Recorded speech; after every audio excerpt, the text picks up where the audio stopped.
Sa ngalan ng Ama, ng Anak at ng Espiritu Santo. Amen. Panginoong Diyos, maraming salamat po sa araw na ito. Salamat sa iyong paggabay, pag-iingat at sa bawat biyayang natanggap ko sa buong maghapon. Habang papalapit ang gabi at ako'y magpapahinga, hinihiling ko po ang iyong kapayapaan sa aking puso at isipan. Alisin mo ang aking pag-aalala, takot at pagod. Palitan mo ito ng iyong katahimikan at pag-asa. Patawarin mo po ako sa aking mga pagkukulang at pagkakasala sa araw na ito.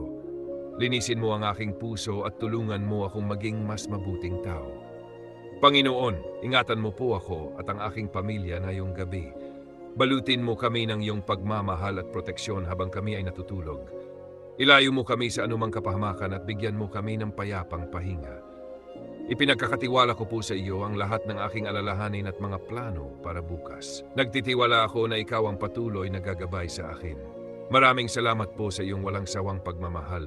Sa ngalan ng Ama, ng Anak at ng Espiritu Santo. Amen.